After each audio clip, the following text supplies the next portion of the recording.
Shumë informacion. Dhe me qenë se kemi avokatin pikrisht për këtë dua ta pyesim. Në të kur konsiderohet se po bën presion një zyrtar politik, në këtë rast një ministër, i cili shkon bashkë me kryetarin, bashkë me eskortën e tij afër qendrave të votimit? E para, besoj që në rast se eventualisht nuk ka ose nuk është prej ati lokacioni, ose nuk ka lidhje me atë lokacion. Nëse nuk voton vetë aty. Veç prezenca, nuk është veprim i hishëm.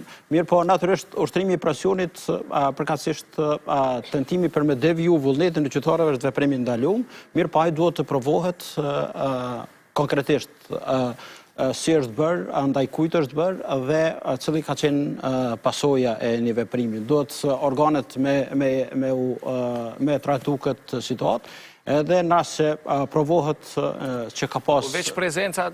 Veç prezenca në bindjen time nëse është brenda hapësirave të ndaluara në perimetër të caktuar sipas rregullatives, natyrisht që pastaj ajo mund të trajtohet në kuadër të veprimeve të ndaluara që, siç e thash, nuk kanë impakt në rezultatin e zgjedhjeve, mirë po trajtohen si shkeljet natyrës administrative që mund të adenohen prej perimetër sa duhet të afrohet, sepse ju kujtohet ai rasti zgjedhjeve të kaluara në Prishtinë këtu, ministri që debatoi me dikon. Ka pas, në të kalumen ka qenë perimetri më i lartë, tash ka përshtypjen që është brenda oborrit dhe hapësirave të vendvotimeve, ato ku realisht nuk ndalohet frekuentimi i personave të cilët nuk kanë rol në procesin zgjedhor përveç atyre që shkojnë e kryejnë obligimin përkatësisht të drejtën e tyre për të votuar dhe dalin, ndërsa prezenca e personave të tjerë aq më tepër kur flitet për personat cilët janë pjesë e garës, siç është rasti konkret, natyrisht që është veprim i ndaluar, i cili mund të trajtohet nga ana e mekanizmave, siç është rasti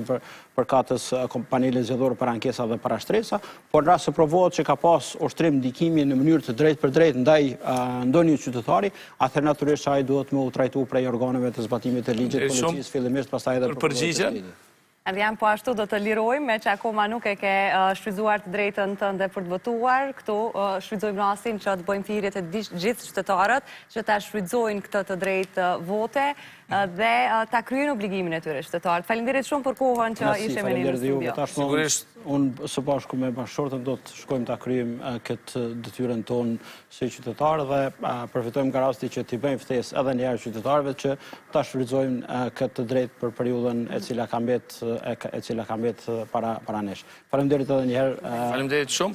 Dhe kur po bëjmë thirrje për dalë për të votuar, po e bëjmë një krahasim me zgjedhjet e vitit kaluar të 28 dhjetorit 2025, në kohën e tanishme, në zgjedhjet e kaluara pjesëmarrja ishte 18.60%, ndërsa tani është 15.39%, që i bie rreth 3.21% më pak. Pra,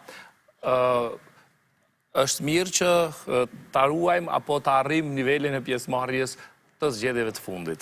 Se si, është akoma dhe herët, me aq sa dëgjova, me Robi ishte drejt për drejt me qytetarët në lidhje telefonike, shumë prej tyre thanë që do të presim pas ditën, kur të preskohet pak edhe të dalin të shfrytëzojmë votën. Gjithsesi, të shohim se si është atmosfera në Suharek, atje kemi kolegën tonë Pranvera Krasniqi për të na raportuar mbi më të rejat që po ndodhin atje. Përshëndetje Pranvera. Përshëndetje kësaj here nga një tjetër komune jugut të Kosovës, përshëndetje pra nga Suhareka, ku pikërisht ne kemi ardhur në qendrën më të madhe të votimit të në Suharek për të parë edhe mbarvajtjen e procesit zgjedhor. Derisa po flasim për kështu tërë komunën e Suharekës në përgjithësi, këtë të drejtën e votës, derisa ka kaluar pra paraditja dhe gjysma e kohës për votim, të drejtën e votës e kanë shfrytzuar 7.5% e qytetarëve, ndërsa nëse flasim për këtë qendër të votimit që është Skënder Luarasi këtu në Suharek, prej 8.000 votuesve që faktikisht janë të regjistruar në databazën e KQZ-s për ta kryer këtë obligim qytetar, të drejtën e votës e kanë shfrytzuar rreth 12%. Njëri prej tyre është edhe një qytetar i cili vetë se na priti derisa ne të lidhemi në lidhje direkte dhe të shohim si shembull konkret se si shkoi procesi në këtë shkollë. Faleminderit shumë për kohën. Emrin dhe mbiemrin fillimisht. Afrim Elshani, nga Suhareka. Si u shkoi procesi kështu zgjedhor në përgjithësi? Mirë, versa kryta obligimi qytetar, nuk ka probleme, në rregull është sen, për momentin që ka pashone. A shkoj gjithçka në rregull, a ishte secili komisioner në vendin e vet? Nuk pash që pat kufër problemi, votimi po shkon në rregull. Po, nonën... Njerëz ka, dalje ka, nuk është pat, dalje ka, qëta. Po, pjesëmarrja kështu zgjidhje në këto procese zgjedhore, Pjesëmarrja po shkon të pak ma ullët Çfarë se në zgjedhjet e kalune, pak ma ullët është, po besoj që në orë të ma vorshme do të me mërinjë qatë përqindin baram që shka qenë. A mendon që qytetarët janë lodh pak prej zgjedhjeve të shpeshta që... Jenë lodh qytetarët, jenë lodh pak për zgjedhje, çdo 3 muaj, 4 muaj, 2 muaj zgjedhje, edhe pak koha nxehtë, koha verës pak për qëta, po besoj që dalin. Pa përmend parti politike, çka pret prej këtyre zgjedhjeve parlamentare? Prej këtyre zgjedhjeve presim me bo një ndryshim. Se dhe tashtë nuk është, pa më parasysh partive politike, nuk du me cek me partive, po nuk du me cek, presim një ndryshim mu bon në krejt Kosovë. Faleminderit. Për punë zgjedhjeve, dhe me thonë, që ka nevoj ndryshim se nuk është punu kur gjo. Nuk është punu kur gjo, me që të qeveri nuk është punu kur gjo. Do të bon ndryshim. Cilat janë pritshmëritë tua kryesore, të themi kështu, për këtyre zgjedhjeve, cilat kishe dashur me ndodhë me njëherë? Pa i presim partit opozitare që ta marrin pushtetin dorë. Nëse jemi në heshtje zgjedhore, kështu që... Një ka problem, po inshallah në jetë që marrë, inshallah mirë Faleminderit vesh. Shumë faleminderit.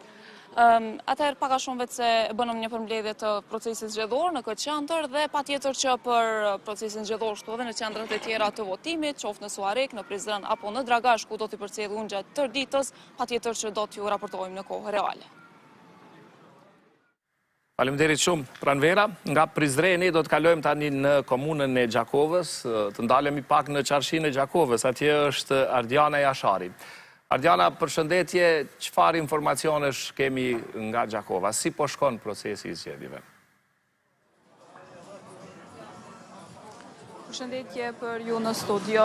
Të vish në Gjakovë dhe të mos vish tek qarshia e madhe është e pamundur dhe për këtë shkak ne gjatëm një kohë me ekipin e ATV-s të vim këtu dhe të pim edhe nga një pije dhe gjithashtu edhe të përcjellim atmosferën që po mbizotron këtu tek qarshia në Gjakovë. Ajo është gati se pothuajse e mbushur, ka qytetar numër të madh të qytetarëve të cilët janë duke kaluar